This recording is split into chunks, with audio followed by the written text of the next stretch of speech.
Hello everybody and welcome back to the channel. Today I want to talk about some 5-star predictions that I have made for 2022.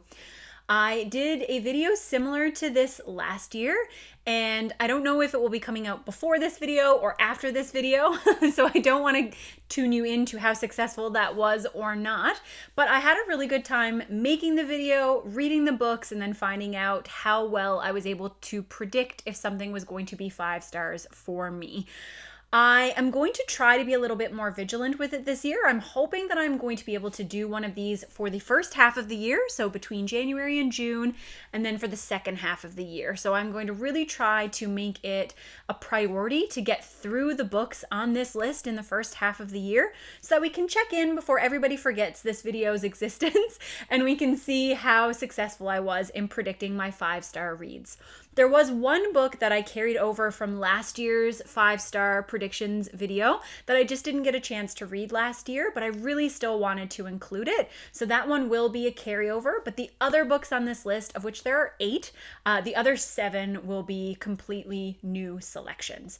And I will do that follow-up, or that book that's kind of continuing over first, and that is Tagana by Guy Gavriel Kay. I really would like to read Tagana. I put it on my priority books to read in 2022.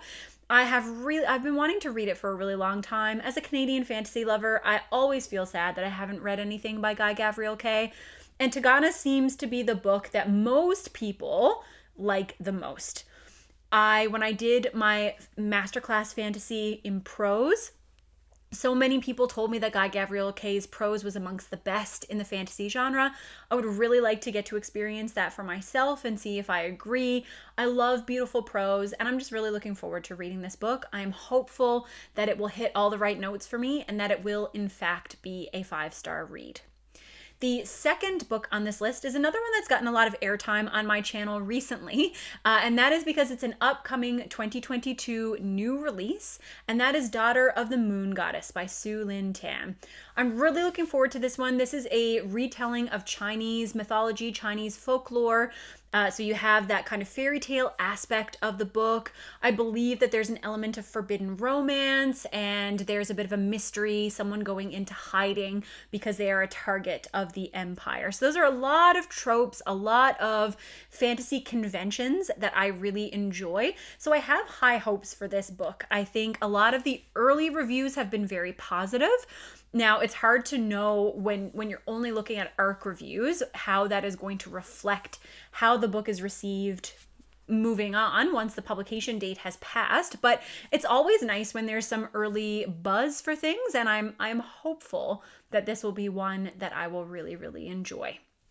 The third book on the list is one that I really thought I was going to get to in 2021, but I just did not, and that is Pier by Susanna Clarke. Susanna Clarke being the author of Jonathan Strange and Mr. Norrell. This is a much shorter book, and this follows our main character of Pier, who I believe is navigating himself through a series of mazes, or he is at least in some sort of underground cavern. I don't know. There's like a mystery fantasy element to this book. I have really tried to avoid even reading the synopsis, paying too close attention to people's reviews, because it's so short that I would really like to go in blind, really knowing as little as possible. I trust that Susanna Clarke has beautiful prose just based on things that I have heard about her previous work. And so many people whose literary opinions tend to line up with mine seemed like they really enjoyed this one. So I have high hopes that it will be a 5-star read for me. One of the other 5-star predictions that I have for next year is 11/22/63 by Stephen King. This is one of the Stephen King books that I have not yet gotten around to, and it is one of his kind of longer books, and from a lot of the criticism that I hear on BookTube, it sounds like it is one of his more meandering books where we just get a lot of character reflection. We get to see kind of the day-to-day mundane details of a person's life, which is what I like about Stephen King. Those are the things that I tend to enjoy about his stories. Other people may find that boring. I really like it when Stephen King does that. I enjoy the way that he writes that slice of life approach. So I am hopeful that this will end up being a favorite by him for me, and I hope that it will earn all 5 of those stars. The next book on the list is called The Binding, and I believe the author's name is Bridget Collins. This is a book that I bought based on the cover originally. I think it was just like an impulsive buy. I saw the cover facing out at the bookstore, which is always how they get you. And when I picked up the back and I read it, it sounded really good. But recently, Yolene over at Yolene Reads did a review of this, or did she do a review where she included it? I think she included it on like a winter recommendations list. And the way that she talked about it made me convinced that I would really like it. And so I decided to put it on this 5-star predictions video. I think that my tastes often align with hers, and I really love her taste in fantasy books. When she describes fantasy, I always find myself wanting to pick up the books that she recommends. And I really love her channel. She's one of the first channels that I followed when I started BookTube. So I will link her channel below in case you haven't had an opportunity to check that out yet. Remaining on the list, I'm just trying to see what I've talked about, because I have memorized things, and then I have like the list in the background, and sometimes I go in the right order, but of course I've done this all over the place, so I need to see which ones I haven't talked about. But the next one is Hamnet by Maggie O'Farrell. So this is a work of literary fiction, and I believe is focused on Shakespeare's son, Hamnet, who passed away at a young age. So I think it's kind of a blend of historical fiction / literary fiction. It deals with grief and similar themes.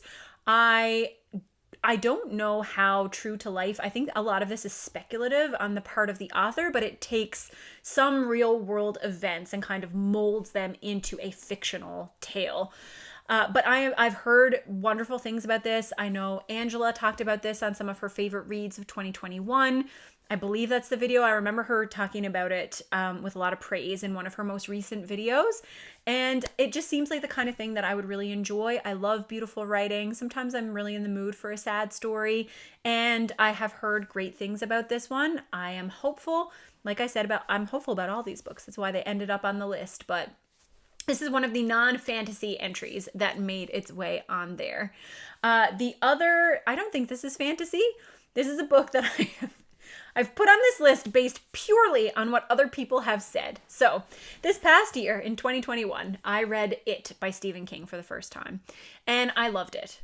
I love a lot of Stephen King's work, and a book that keeps getting tossed around as if you love coming of age stories and you love Stephen King for coming of age stories and if you love It, all of those different things. If you love all of that, then you should read Boy's Life by Robert R. McCammon.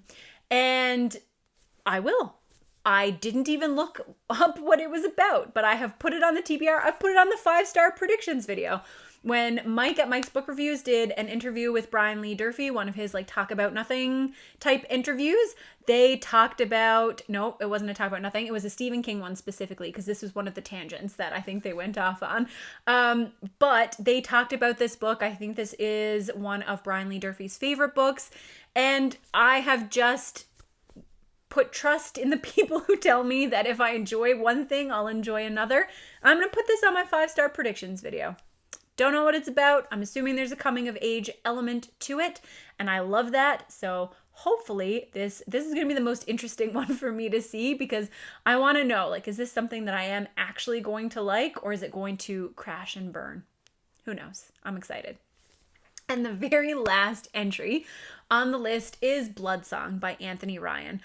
I am maybe the most confident about this book. This fantasy book is one that so many people have fallen in love with. So many people say that it's a 5-star read, and it has a man who is narrating the events of his life. So I think that there is a coming of age element to this. But from everything that I have heard, the way that I have heard people talk about it, I know that Patrick really loves this. There are a bunch of booktubers who love this, and I just have a feeling this is I'm most confident about this. So when I go back and I look at these books and I kind of film the follow-up to this in June, I am wholeheartedly expecting that Bloodsong will be a 5-star read for me. I just have very high expectations for it. I have heard that the remainder of the series does not maintain the same quality, so I have not decided if I will continue with that or not. I know that the first one works fairly well as a standalone, but we'll see how much I enjoy Anthony Ryan's writing before we decide whether or not to continue on with that. But I am very much looking forward to Bloodsong. I've wanted to pick it up for a long time. Like I say, long time is relative, obviously. I like for the past year, as I've been hearing people talk about it, I have wanted to pick it up, but hopefully it will be one that works for me. I have very, very high hopes for it. And if you have read it, then I would love to know about it. I would love to hear whether or not you enjoyed it, if it was a 5-star read for you. But that is the end of my 5-star predictions video. Hopefully I will be accurate. If my other video is up, you know my level of accuracy already based on that previous time. We'll see if this is the same, but I would love to hear from you. Are there any 5-star predictions that you have for yourself? Are there any books that you thought you were going to love and then ended up being absolutely right about? I would love to hear it, and I will see you with another video soon. Bye!